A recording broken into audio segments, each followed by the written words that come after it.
네, 오늘 말씀은 마태복음 5장 17절부터 20절에 있는 말씀입니다. 저와 함께 교독하시겠습니다. 내가 율법이나 예언자들의 말씀을 없애러 왔다고 생각하지 말라. 없애러 온 것이 아니라 완전하게 하러 온 것이다. 진실로 내가 너희에게 말한다. 하늘과 땅이 없어지기 전에는 율법 가운데 한 점 한 획이라도 없어지지 않고 다 이루어질 것이다. 이 계명 가운데 아주 하찮은 것 하나라도 어기고 또 남에게라도 그렇게 하도록 가르치는 사람은 하늘나라에서 가장 작은 사람이라고 불릴 것이다. 그러나 누구든지 이 계명을 지키며 가르치는 사람은 하늘나라에서 큰 사람이라고 불릴 것이다. 20절 말씀 함께 읽겠습니다. 내가 너희에게 말한다. 너희가 율법학자들이나 바리새파 사람들보다 더 의롭지 않으면 결코 하늘나라에 들어가지 못할 것이다. 아멘. 이재훈 담임 목사님 나오셔서 말씀 선포해 주시겠습니다. 할렐루야. 우리 함께 믿음으로 걸어가는 우리의 삶 속에 하나님의 영광이 날마다 함께하기를 축원합니다.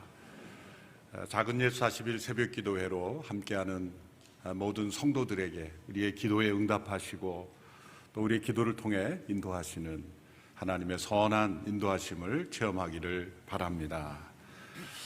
계속해서 산상수훈의 말씀을 우리가 함께 살펴봅니다. 이것은 우리가 천국에 가기 위하여 지켜야 될 윤리적인 지침이 아니라 예수 그리스도 안에서 천국을 이미 들어가고 누리고 있는 성도들에게서 나타나는 삶의 모습이라고 말할 수가 있습니다. 천국 가기 위하여 이렇게 노력해야 된다가 아니라 천국을 소유한 사람이 이 땅에서 살아가는 그런 삶의 능력, 변화, 삶의 윤리들을 보여주는 것이죠. 예수님을 믿지 않는 사람들이 늘 그렇게 말합니다. 믿는 분들이 천국에 대해서 말하면 착하고 선하게 사는 것이 중요한 것 아닌가. 착하고 선하게 살면 되지. 그것이 곧 천국 가는 길 아닌가. 이런 말들을 늘 합니다. 아마 거의 믿지 않는 사람들은 착하고 선하게 사는 것이 가장 중요하다고 그렇게 거의 100% 말할 겁니다. 그러면 믿는 분들은 거기에 대해서 이야기를 못 끌어가고 그래도 믿어야 돼. 그러고 막 푸시를 하죠.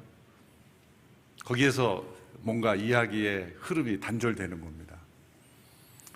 그렇게 이야기하기보다는 착하고 선하게 살아야 돼 라는 말을 붙잡고 우리는 얼마든지 이야기를 끌고 갈 수 있어요. 참 좋으신 생각이다.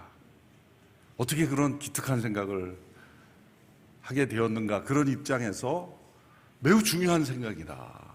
착하고 선하게 살아야 된다는 생각이 당신뿐만 아니라 모든 사람들이 가지고 있는데 도대체 어떻게 그런 생각을 하게 됐냐.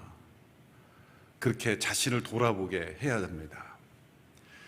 사람들은 착하고 선하게 살지 못하면서도 착하고 선하게 살아야 한다고 그렇게 늘 생각하고 있어요. 그 생각은 어디서 나온 것이죠? 때로는 자기는 그렇게 살지 못하면서 다른 사람들이 그렇게 살지 못하면 공격하고 비난합니다. 자신의 실수와 죄에 대해서는 아주 관대하게 용납하면서도 다른 사람의 실수와 죄에 대해서는 전혀 용납 없이 때로는 공격하는 이 세상의 모습.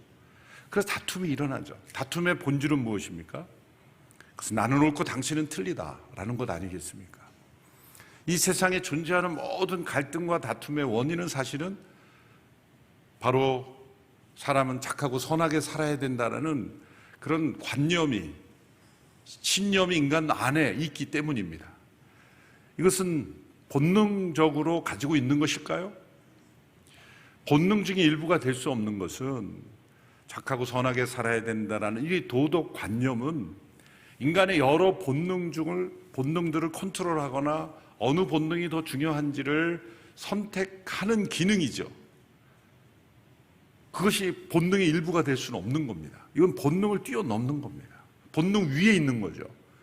음악으로 말하자면 악보와도 같은 겁니다. 여러 악기가 연주를 하면 그 악보에 합당하게 연주했는가 안 했는가를 판단할 수 있는 기준은 악보입니다. 그런데 그것이 곧 악기가 될 수 없는 거죠. 인간의 마음속에 존재하는 이런 도덕 법칙에 대한 부인할 수 없는 이 의식, 학교 교육을 통해서 배웠다라고 한다면 그 학교에서 배운 선생님은 누구한테 배웠으며 거슬러 올라가면 그 도대체 어디에서 온 것일까? 모든 인간들에게 있는 착하고 선하게 살아야 된다라는 이 도덕 율에 대한 관념, 더 나아가 사실 사람들은 이것에 눌려 있어요. 그렇게 돼야 된다, 그래야 된다, 그런 의식이 존재합니다. 그러나 막상 어떤 관계 속에서 착하고 선하게 사는 사람들은 이 세상에서 도태되게 되어 있어요. 나라 간에, 국가 간에도 마찬가지입니다. 모든 외교의 궁극적 목적은 자국의 이익 아닙니까? 지도자가 국가 간의 분쟁에서 우리나라가 희생하고 우리나라가 용서하고 우리나라가 배려합시다, 그렇게 회담하고 오면 아마 쫓겨날 거예요. 탄핵당할 겁니다. 착하고 선하게 살아야 된다는 걸 알면서도 인간 세상 속에 이루어지는 것들을 보면 전혀 그렇게 살고 있지 않아요.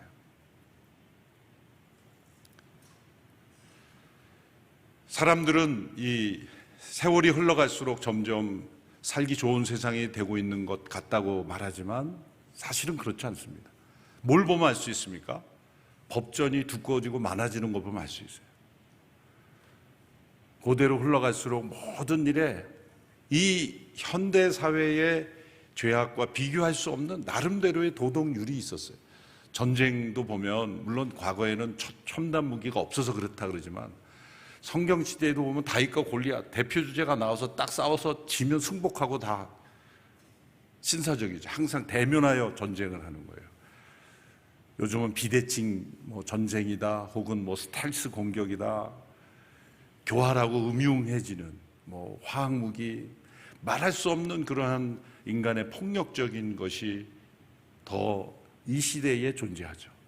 세상은 점점 도덕적인 사회가 되는 것이 아니라 정반대, 비윤리적인 세상이 되어가고 있어요. 수많은 법과 제도를 보면 사람들이 얼마나 비도덕적인지를 보여주는 증거일 뿐입니다. 도대체 그럼에도 불구하고 사람은 착하고 선하게 살아야 된다는 이 인간 안에 있는 이 개념은 어디서 온 것일까? 인간 자신을 들여다보면 인간이 느끼는 불안, 두려움 어디서 오는 것일까요? 사람들이 왜 죽음을 두려워합니까? 육체가 멈추는 것을 두려워하는 게 아닙니다. 자신의 몸이 움직이지 않는 것을 두려워하는 게 아니에요. 그러면 매일 잠을 잘 때도 두려워야죠. 몸이 정지하는 것이 두려운 게 아니라 그 죽음 이후에 만날 그 어떤 세상에 대한 두려움이 있는 거예요. 우리가 이 땅에 살면서 착하고 선하게 살아야 된다는 생각이 있지만 그대로 살지 못한 것에 대한 이 불안감, 두려움의 원인은 바로 거기에 있는 것입니다. 인간을 그렇게 두렵게 하고 불안하게 하는 그 도덕률에 대한 인식은 어디에서 온 것일까요? 그것은 인간 스스로 만든 것도 아닙니다. 또 사람들이 모여서 합의해서 만든 것도 아닙니다. 세계 모든 나라와 민족을 보면 다 공통점이 있어요. 각기 사람들이 모여서 만들어서 합의한 그런 법이나 도덕률을 보면 공통점이 있어요.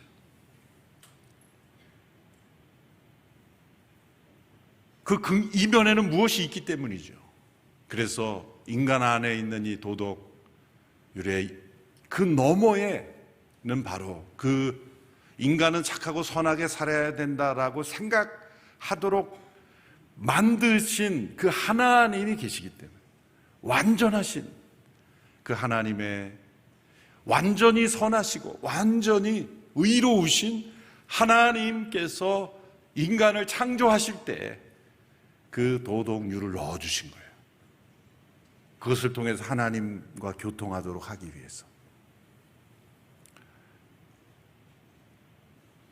그리고 하나님께서는 인간을 창조할 뿐만 아니라 여러 피조물들을 만들면서 인간에게는 가장 많은 도덕률에 대한 인식을 넣어주셨고, 다른 생물들에게는 필요한 만큼 조금씩 나눠주신 거예요. 하나님께서 완전하시고 선하시고 의로우신 하나님께서 인간을 하나님의 형상대로 창조하셨고, 피조물에게도 그 인간의 형상의 일부를 넣어주신 거예요. 왜? 인간이 다스리도록 하기 위해서. 창조의 순서는 인간이 제일 마지막이었지만 하나님의 계획은 이 모든 피조된 세계를 인간이 통치하도록 하시기 위해서, 인간이 통치하려면 인간이 이해할 수 있어야 되고 인간 아래에 있어야 되기 때문에 모든 생물들을 파악할 수 있는 능력을 인간에게 주셨고, 그 기능의 일부를 모든 피조물에 넣어주신 거죠. 그런데 거꾸로 그것이 열등한 것에서 그렇게 점점 발전해서 인간이 되고 인간이 점점 도덕적으로도 진화한다는 것은 잘못된 생각이에요. 거짓말입니다. 인류 역사를 보면 인간은 점점 도덕적으로 타락해 가고 있습니다. 그렇다면 인간은 어떤 문제일까요? 착하고 선하게 살아야 된다라는 그 인식 자체는 옳은 것이지만 그렇게 살지 못하는 인간의 현실에 대해서는 외면하는 모순이 거기에 있는 거예요. 맞습니다. 인간은 착하고 선하게 살아야 됩니다. 그런데 왜 인간은 그렇게 살지 못할까요? 그렇게 우리는 파고들어야 되는 거예요. 그 이유가 무엇일까요? 인간은 착하고 선하게 살아야 된다라는 그 이면에는 뭐냐? 완전히 의로우시고 선하신 존재가 있으며 그런 상태가 있기 때문이 아니에요. 그런 완전히 의롭고 선한 상태에 도달하지 못하기 때문에 인간은 불안을 느끼고 두려움을 느끼고, 또 자신은 불완전하면서도 상대방은 완전하기를 바라니까 다툼과 분열이 일어나는 것 아닙니까? 자신은 완전히 의롭다 여기고 다른 사람은 조금도 불완전해서는 안 된다는 생각 때문에 용서가 없고 화해가 없는 것 아닙니까? 바로 인간은 착하고 선하게 살았는데 그 이면에는 완전히 착하시고 완전히 선하시고 완전히 의로우신 하나님이 계시다는 증거입니다. 모든 사람들이 그렇게 말하는 이유가. 그러나 인간은 그 하나님의 완전하신 의와 선에서 떨어져 나와 불완전한 상태에 있는 거예요. 그런데 우리가 두려워해야 될 것은, 인간은 비교를 통해서 조금이라도 더 착하게 살면 그러면 됐다라고 생각하는 상대평가를 하지만 하나님은 절대평가를 하시는 분이에요. 그 하나님의 완전하신 의와 선하심에 미달하면 하나님의 절대적인 의 앞에서 설 자가 없는 겁니다. 하나님께서 이스라엘 백성들에게 주신 율법은 인간이 얼마나 완전하신 의로우신 하나님의 기준에서 떨어져 있는가를 발견하게 해주는 것입니다. 또한 한편으로 모든 인간 안에 잠재된, 인간은 착하고 선해야 된다라는 그 도덕률의 최고의 절정을 보여주는 거예요. 그것을 따라가면은 하나님의 계시다는 것을 볼 수 있어요. 율법에는 십계명을 비롯한 수백 가지, 또 더 확대되면 수천 가지의 크고 작은 명령, 하라 하지 말라라는 명령들이 존재합니다. 그것은 완전히 옳으시며 완전히 선하시며 의로우신 하나님이 계시다는 것을 우리에게 알려주는 것입니다. 그런데 인간들은 그 하나님의 기준 앞에서 합리화하기 시작합니다. 그리고 그것을 자기 방식대로 해석하고 새로운 규칙들을 만들어가기 시작합니다. 그런 작업들을 한 결과가 바로 예수님 당시의 바리새인들과 서기관들이 이 율법을 해설한 책을 만든 거예요. 미시나라고 하는 거. 그리고 우리에게 알려진 탈무드라는 건 이 미시나를 또 해설한 게 탈무드예요. 그러니까 탈무드는 2번 각색된 거예요.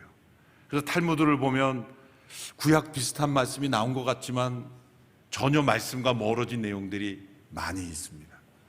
인간들의 상대적 윤리적 기준에 부합되도록 만든 거예요.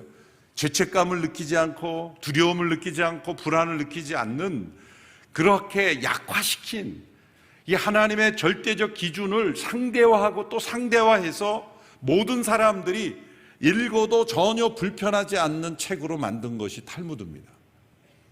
그래서 이걸 읽으면 그냥 교양이 있는 것 같은데 여기에 전혀 부담감을 느끼지 않는 거죠. 내가 이대로 못한다 그래서 내가 죄인이라고 느낄 일은 하등의 이유가 없는 그런 것으로 이제 탈색된 것이 이제 탈무드에 이른 것입니다. 왜 그런 일을 할까요?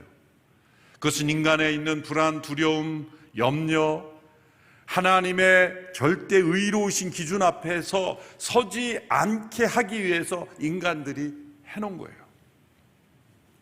십계명 앞에만 우리가 서도요, 우리가 얼마나 불의한 존재인가를 알게 됩니다. 하나님의 완전하신 의와 선하심을 보여주는 거죠. 그렇기 때문에 모든 사람들이 인간은 착하고 선하게 살아야 된다고 주장하는 거예요. 그러면서도 그렇게 살지 못하는 인간들임을 인정하지 않는 거예요. 그래서 그것을 미화시키기 위해서 법과 제도를 만들고 이 법과 제도만 지키면 착하고 선한 것이다, 그렇게 합리화하는 거죠. 이스라엘 백성들은 모세의 율법을 가지고 해석하고 또 해석하고 또 해석해서 여러 가지 해설서를 만들어 놓고, 그래서 예수님께서 이 산상수훈의 중요한 부분이 그 당시에 바리새인들이 율법을 해설하는 책을 또 해설한 것을 가지고 하나님이 이렇게 말씀하셨다고 가르치고 있는 것입니다. 그것이 아니다. 그래서 예수님이 교훈하실 때 너희는 이렇게 들었으나 나는 너희에게 이르노니, 이런 구조로 가르치고 계신 거예요. 그런데 오늘 예수님 말씀에서 이 율법과 예언자들의 말씀을 없애러 온 것이 아니라 완전하게 하러 왔다. 예수님이 이 모든 것을 완전하게 하려 오셨다는 거예요. 그것은 무엇인가? 규칙을 더 더하는 것이 아니라 그 하나님의 완전하신 법 앞에 불의한 존재, 그것을 지키지 못하는 존재는 완전하신 하나님, 선하시고 절대적으로 의로우신 하나님 앞에서는 징벌을 받을 수밖에 없어요. 형벌을 받을 수밖에 없는 인간이에요. 그 인간을 구원하시기 위하여 완전하신 그 하나님의 유일하신 아들이신 예수님께서 그것을 이루신, 어떻게 이루셨습니까? 대신 희생하심으로 이루신 거예요. 그 율법의 완전한 하나님의 기준 앞에 두려워 떨고 불안하고 공포를 느끼는 이유는 그 기준 앞에 합당하지 못할 때 느끼는 하나님의 진노 때문이에요. 그 진노를 담당하신 거예요. 인간이 죄가 없는 것처럼 포장해 주신 것이 아니에요. 덮어주신 것이 아니에요. 눈 감아 줄 테니까 없는 것으로 하자라고 하는 용서가 아니라 그 하나님의 절대 기준 앞에, 의로우심 앞에 합당하지 못한 그 대가를 하나님의 아들이 대신 치르신 거예요. 그래서 그 의를 이루신 거예요. 하나님의 완전하신 기준을 합당하도록 이루신, 그것이 십자가의 사건입니다. 그러면 그것으로 끝난 게 아니죠. 오늘 예수님께서 너희가 저 율법학자들 바리새인들보다 더 의롭지 않으면, 더 나은 의가 없으면 하나님 나라에 들어갈 수 없다고 말했어요. 이것은 뭐냐면 그렇게 스스로 만든 규칙을 가지고 더 의롭다 여기는 그런 삶을 살라는 게 아니라, 여기서 더 의로웠다는 게 뭐예요? 이 더라는 거는 상대적인 의가 아니라 하나님께서 주시는 의, 곧 우리를 대신하여 하나님의 법을 온전히 이루신 예수 그리스도를 믿는 이들에게 주시는 의, 값없이 의롭다 하시는 의, 그리고 더 나아가 성령 안에서 살아가는 의로움. 그래서 예수님께서 이루신 이 의를 우리에게 이루시는 말씀으로 로마서 8장 3, 4절에서는 이렇게 말씀하고 있죠. 율법이 육신으로 인해 연약해져서 할 수 없던 그 일을 하나님께서는 하셨습니다. 곧 하나님께서는 죄를 속량해 주시려고 자기 아들을 죄 있는 육신의 모습으로 보내셔서 육신 안에서 죄를 심판하셨습니다.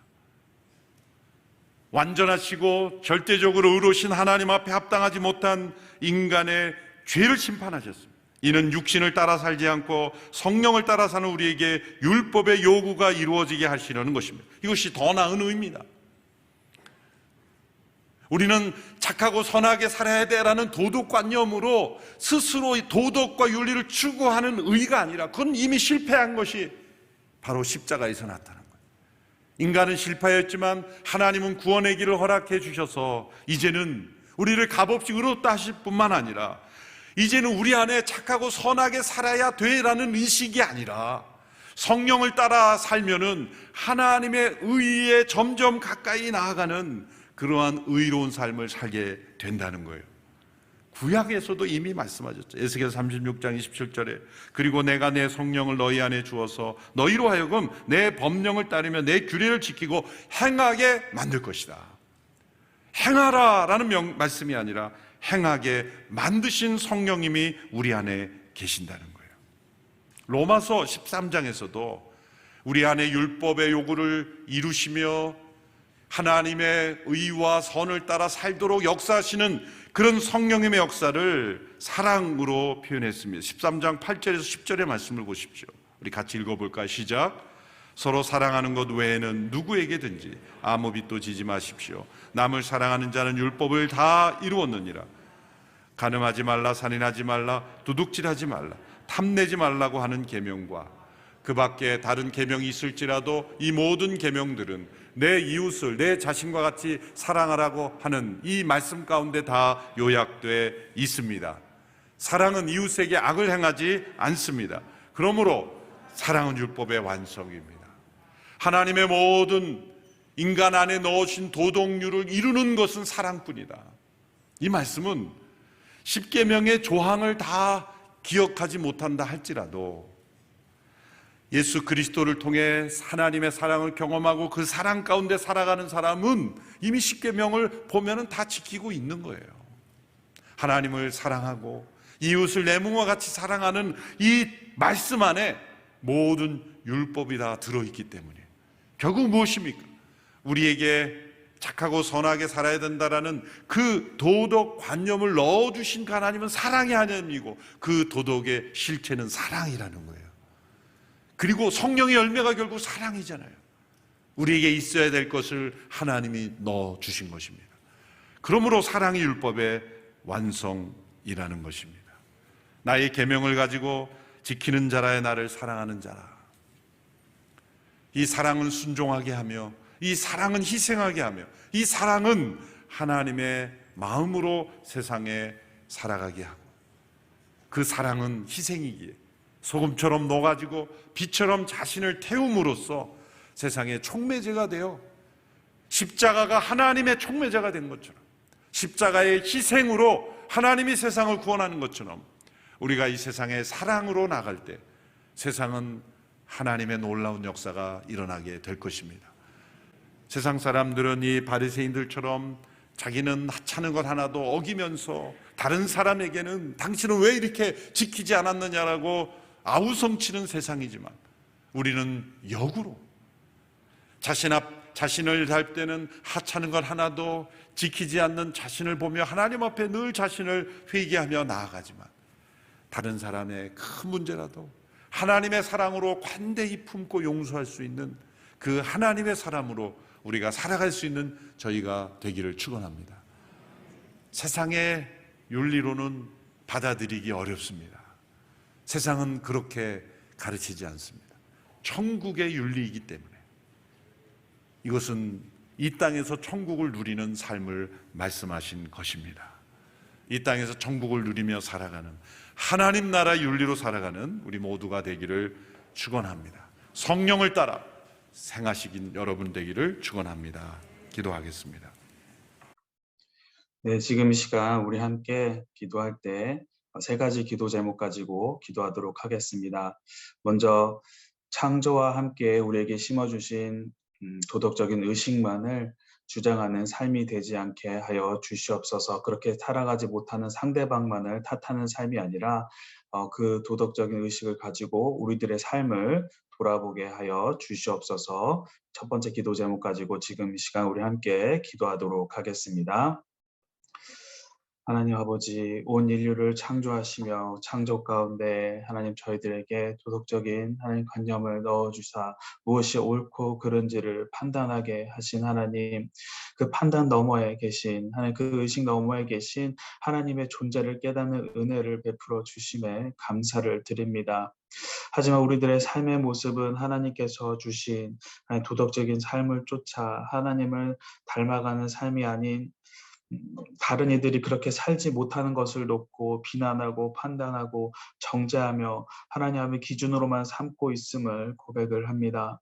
하나님 아버지 주님께서 알게 하신 그 도덕적인 관념을 하나님의 다른 이들을 판단하는 기준으로만 삼고 살아가는 자의 모습으로 살지 않게 하여 주시옵소서. 그렇지 못한 삶을 살아가는 나의 모습을 다시 한번 먼저 돌아보는 자 되게 하여 주시고, 하나님 그 돌아봤을 때에 내가 이 땅 가운데 어떻게 살아가는지, 정말로 하나님께서 기뻐하시는 모습으로 내가 살아가고 있는지 하나님 아버지 나의 모습을 먼저 돌아보는 자들 되게 하여 주시옵소서. 그래서 하나님이 바라시는 모습이 무엇인지 하나님 깨닫게 하여 주시고, 주님이 기뻐하시는 모습으로 나의 삶의 모습이 변화되게 하여 주시옵소서.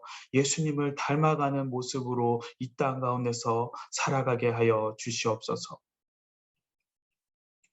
우리 두 번째 기도 제목 가지고 함께 기도하도록 하겠습니다. 인간의 제한적인 그 규칙적인 규칙 안에서의 의를 찾는 그 바리새인과 같은 자들이 되지 않게 하여 주시옵소서. 이 땅에 오신 예수님을 온전히 믿게 하여 주시고 성령님을 따라가며 살아가는 삶을 되게 하여 주시옵소서. 그래서 하나님의 의로운 삶, 하나님의 온전하신 그 뜻을 따라가는 삶이 되게 하여 주시옵소서. 우리 함께 기도하도록 하겠습니다. 하나님 아버지, 주님께서 아버지의 형상을 닮아 이 땅 가운데 하나님 저희들을 창조해 주심에 감사를 드립니다. 그 창조하는 가운데 도덕적인 관념, 아버지의 뜻하심, 아버지의 법을 함께 알려주심에 감사합니다. 하지만 부족한 저희들은 하나님의 그 아버지의 그 법을 우리들의 입맛에 맞게, 나의 편의에 맞게 쉽도록 하나님의 규칙을 만들어가고 추가해서 그 완전하신 하나님의 그 의를 변색되게 하였습니다. 주님의 부족한 자들을 하나님 이 죄를 주님 용서하여 주시옵소서. 내가 죄 가운데 빠져서 무엇이 옳고 그른지를 알지 못하는 저희들을 위해 이 땅에 보내주신 하나님 아버지 예수 그리스도의 모습을 온전히 믿고 따르는 자가 되게 하여 주시옵소서. 하나님 아버지 그래야 해서 값없이 깨닫게 해주시는 하나님의 의, 그 온전하신 의를 깨닫는 하나님 아버지 은혜를 베풀어 주시옵소서. 하나님 아버지 그래야 해서 주님께서 보내주신 그 성령님을 따라서 이 땅 가운데 살아가게 하여 주시고, 그래야 해서 그 성령님을 따라 살아갈 때에 조금씩 하나님 아버지 그 저희들에게 아버지의 그 참된 의가 무엇인지 하나님 아버지 깨닫고 하나님 그 의를 따라 하나님 이 땅 가운데 살아가게 하여 주시옵소서. 하나님 아버지 그래서 주님의 참된 자녀된 모습이 무엇인지, 하나님 아버지 무엇이 아버지께서 바라시는 모습인지 하나님 그 깨달았을 때 하나님 온전히 순종하며 주님 앞에 서는 자, 하나님 주님을 닮아가는 자의 모습으로 살아가게 하여 주시옵소서. 세 번째 기도 제목 가지고 기도하도록 하겠습니다. 다른 사람의 잘못을 지적하는 세상과 같은, 세상을 닮은 자의 모습으로 살아가는 것이 아니라 아버지께서 품게 하신 그 사랑으로 다른 이들을, 세상을 바라보게 하여 주시옵소서. 아버지께서 저희들을 품어주셨던 것처럼 사랑의 마음으로 세상을 품고 용서하고 이해하는 하나님의 사람, 하나님의 자녀된 모습으로 이 땅 가운데 살아가게 하여 주시옵소서. 우리 함께 기도하도록 하겠습니다. 하나님 아버지, 주님을 알지 못하는 자들은 어떻게든 이 땅 가운데서 세상은 다른 사람들을 깎아내리려 하고 자신이 우위에 서기 위해서 어떠한 수많은 노력들을 하며 살아가고 있습니다. 하지만 하나님 그들은 또 다른 이들을 비판하고 정죄하고 아픔을 찌름으로써 다른 이들의 잘못을 지적함으로써 자신을 높이는 세상이 되어버렸습니다. 하지만 아버지께서 창조하신 이 땅을 다스리라고 하신 우리 인간은 하나님의 형상을 따라 지음받았음을 고백을 합니다. 그의 마음 가운데 아버지의 모습을 따라 아버지의 마음을 품고 살아가야 됨을 고백을 합니다. 주님께서 저희들을 사랑하셔서 이 땅 가운데 예수님을 보내주신 것처럼 그 하나님의 마음, 하나님의 그 사랑의 마음을 품고 다른 이들을 보는 주님의 자녀가 되게 하여 주시옵소서. 사랑의 마음으로 세상을 바라보고 다른 이들을 보게 하여 주시옵소서. 그래서 다른 이들을 품고 용서하고 이해하고 사랑하고 용납하는 하나님 아버지 주님의 그 형상을 닮은 하나님의 자녀된 자의 모습으로 저희들이 이 땅을 살아가게 하여 주시옵소서.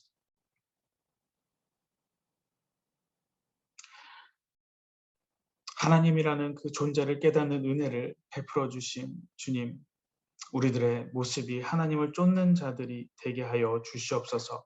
완전하신 하나님께서 주신 그 법을 우리들의 생각과 개념에 맞춰 변질시키는 자가 되지 않게 하여 주시옵소서. 주님께서 주신 그 말씀을 온전히 믿고 따르는 자들이 되게 하여 주시옵소서.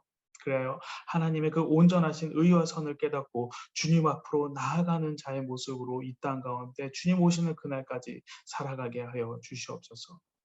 이 땅 가운데 완전하신 법 앞에 불의한 존재로서 오직 심판을 받고 형벌을 받을 수밖에 없는 우리들을 구원하기 위해 이 땅에 오신 그 예수님, 그 주님만을 믿고 주님만을 쫓는 자가 되게 하여 주시옵소서. 그래서 주님을 닮아가는 자가 되어 하나님의 마음, 사랑의 마음을 품고 세상을 바라보고 그 하나님의 마음을 또 다른 이들에게 전하는 자가 되게 하여 주시고 그러한 모습으로 이 땅을 살아가게 하여 주시옵소서. 성령을 따라 살아가는 자, 하나님의 의를 따라 의로운 삶을 점점점 하나님의 그 의에 점점 가까워지는 자의 모습으로 이 땅 가운데 살아가게 하여 주시옵소서.